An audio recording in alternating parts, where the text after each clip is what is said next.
So hello and welcome to yet another video. Today we shall be tackling module 5, that is trade execution and strategy. So walk with me. So our course outline for the day is as follows.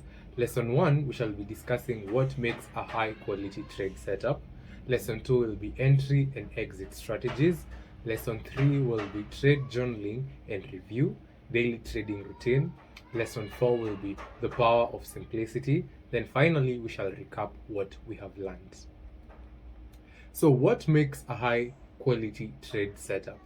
A high quality trade setup is made up of the following. It's made up of a confluence of factors. A confluence of factors means when all your boxes are ticked, that is when you enter the trade. So one are multiple confirmations in one zone. You can have structure, that is support and resistance, or supply and demand, a candlestick signal, trend direction, or fundamental context, e.g. news and a certain session. Then the second thing that makes a high quality trade setup is clear entry and exit criteria. That's the you define your entry trigger, your stop loss, and your take profit. So here no guessing happens. Setup must meet your trading plan rules. Then we also have proper risk to reward ratio. The minimum risk to reward ratio to keep you profitable is a 1:2 RR. Avoid trades with poor payoff potential. Also make sure that your trade setup is aligned with market structure. So trade in the direction of the higher time frame trend. Remember when I talked about trend is always your friend. Avoid trading against major zones or obvious trend buyers. Don't sell when the market is buying, and don't buy when the market is selling unless a certain zone has been met. Make sure that you use no emotion, however, just use logic. The setup should be based on analysis, not FOMO or revenge. If you have to hope, it's not a quality setup. Avoid trades with poor payoff potential. So entry strategies is next. Number one, we have the breakout entry. So here is where you enter when price breaks a key level with momentum. Confirm with candle close above or below the zone. Be cautious of false breakouts. Wait for confirmation. The second thing is the retest entry. Here is whereby you wait for price to break a level, then retest it. Look for rejection candles, for example, pin bars or engulfing candles, and offers. The reason why a retest entry is something good, it's because it offers a tighter stop loss and a better risk to reward ratio. So the third entry strategy is a pullback entry. So here is where we talk about a pullback to structure. So enter when price pulls back to previous support or resistance or a trend line. Confirm with candlestick confirmation and the market context. So the next thing is a reversal entry. So here is where you enter at extreme highs or lows or demand or supply zones.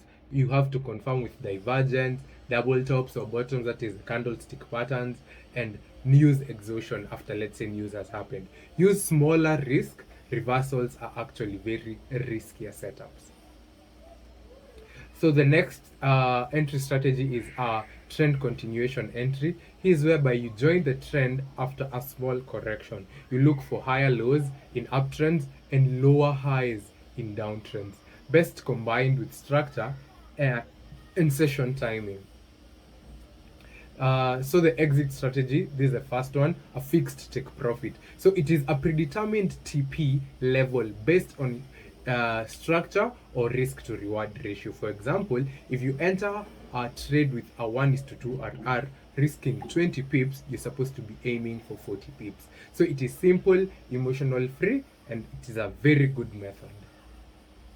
The next exit strategy is what we refer to as a trailing stop loss. So usually move your stop loss in profit as price moves in your favor. This is actually one of the best things that I'd advise a beginner to do, whereby you'll be saving more of your capital that isn't in risk. So you lock in gains while allowing the trade to run. And you can use structure to know the points whereby, let's say, if price reaches to this point, I will de-risk my position. So the last higher low or a fixed pip trail, the number of pips you expect to trail in that trade.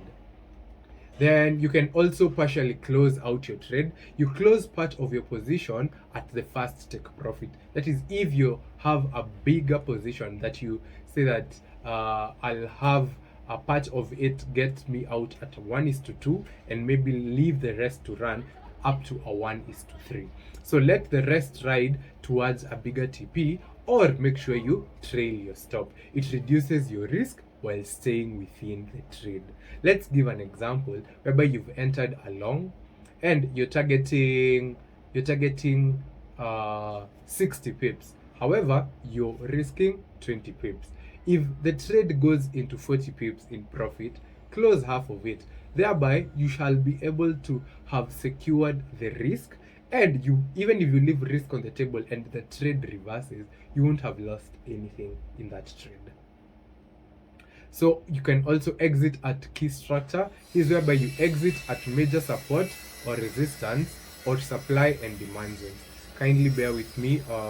There's some noise from the outside zone, so bear with me kindly. So use dark master zones as logical targets, and it's great for price action traders, people who use price action to determine where the market will go to next.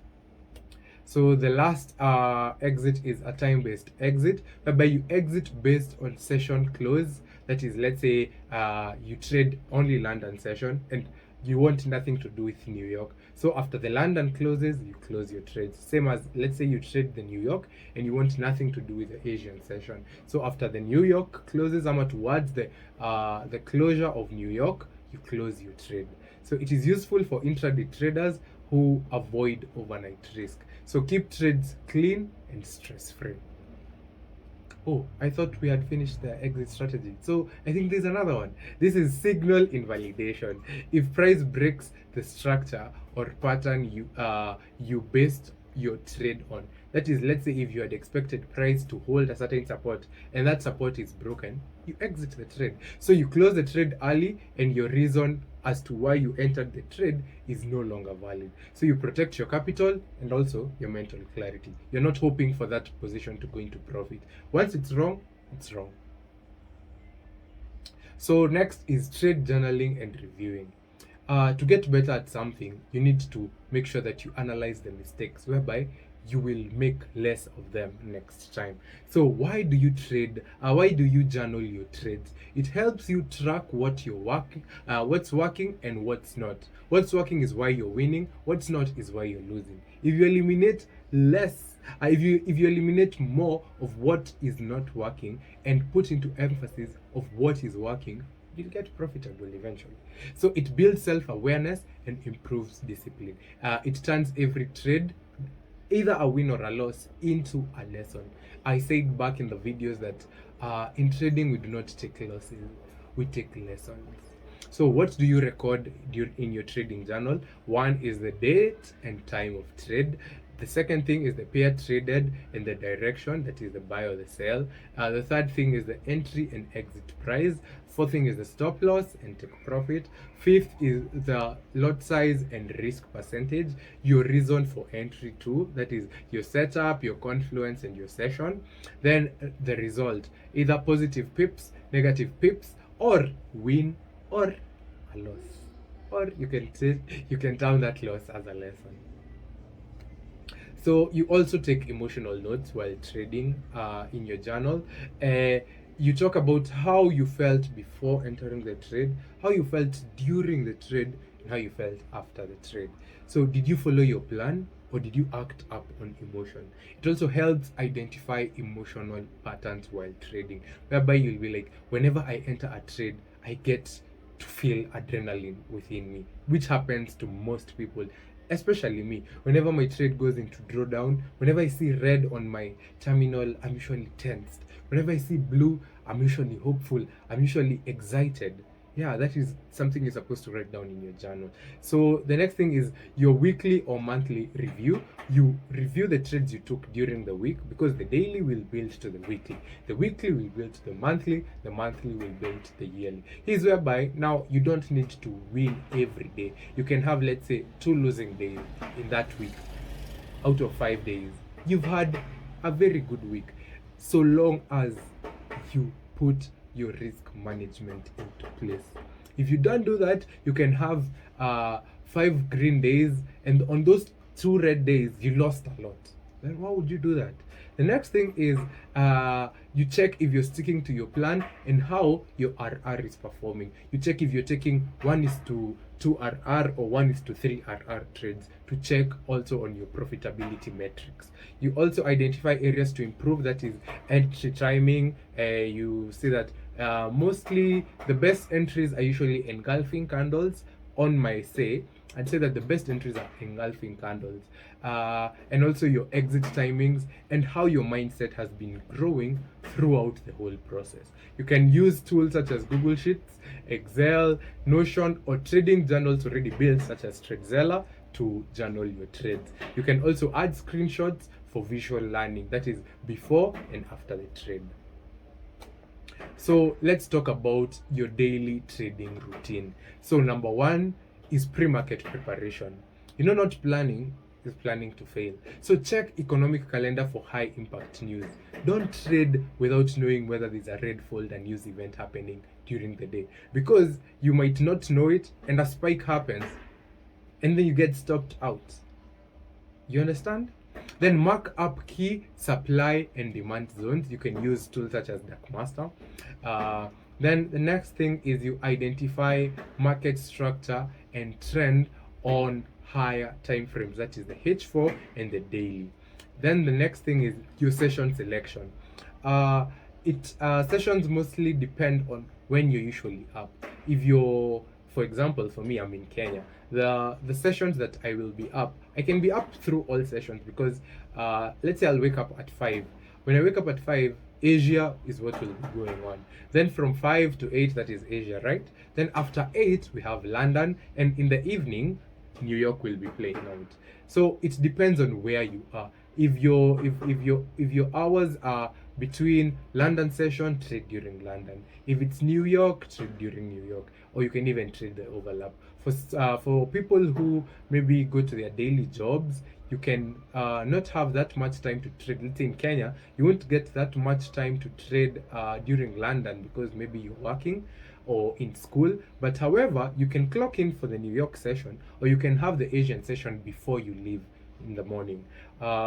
Then avoid low volume periods, that is between sessions or after major news, or towards the closure of the market. So also have your trading checklist, that is before your entry. So does it align with your trading plan?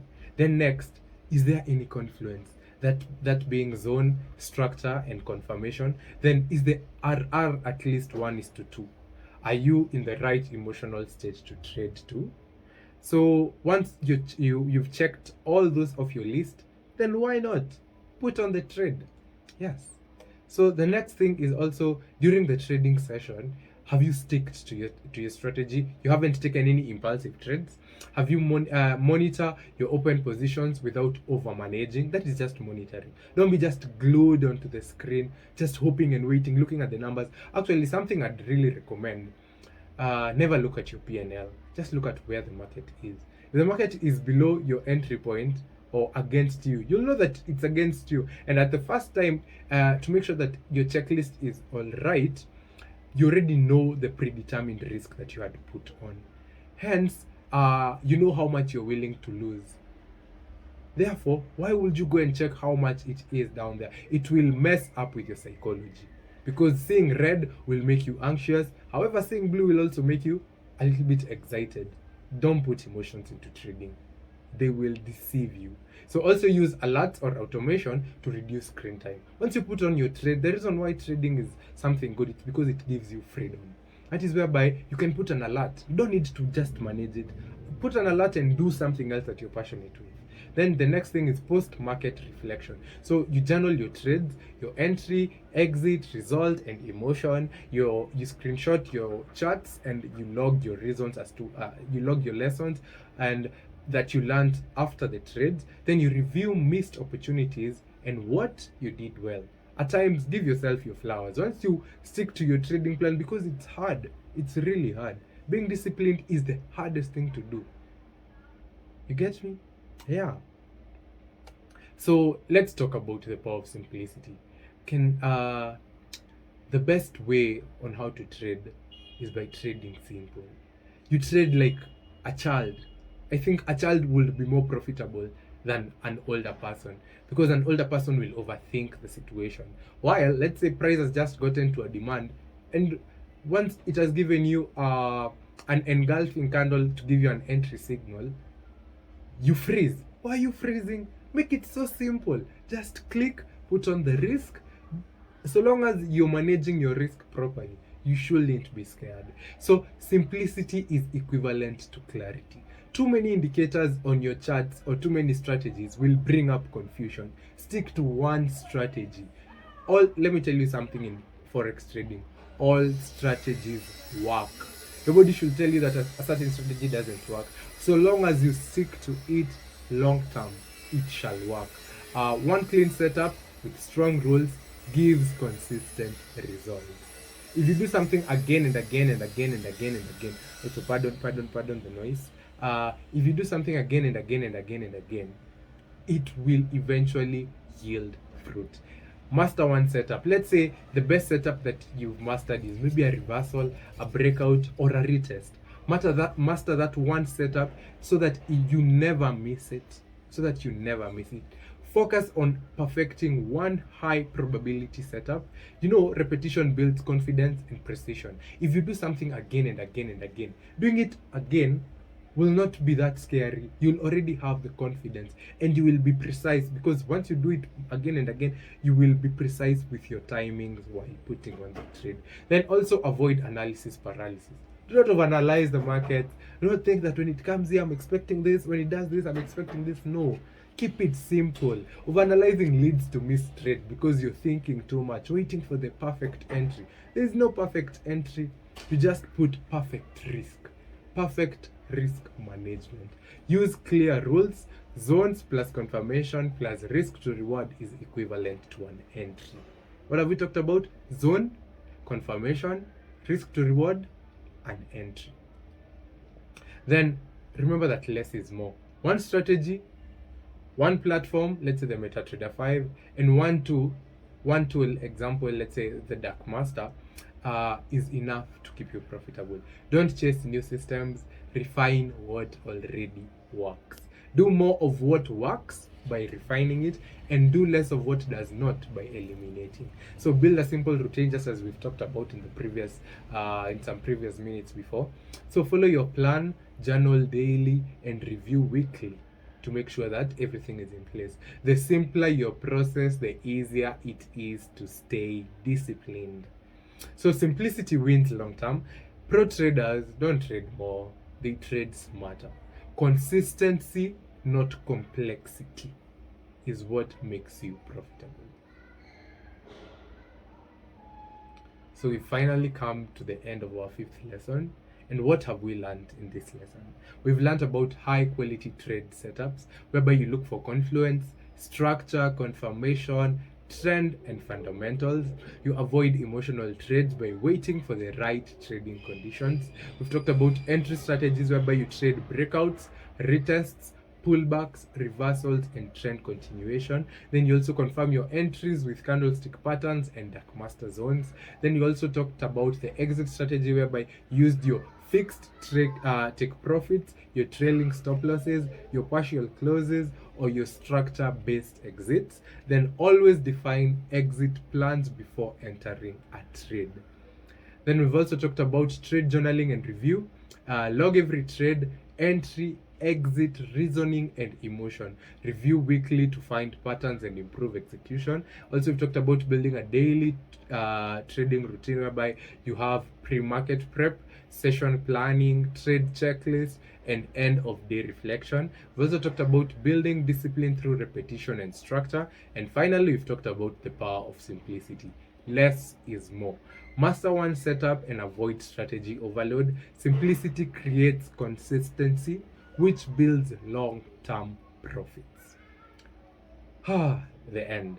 So feel free to follow us on social media to stay connected for lessons, signals, updates, and exclusive content. Our Instagram page is at TradeTidePips. Our TikTok is at TradeTide.pips. Our YouTube is at TradeTidePips. Our Telegram will be linked in the description. Our WhatsApp group will also be linked in the description, whereby you can get alerts and updates. Then feel free to contact me on my number, that is +254 115 825974. See you on the next video. Goodbye.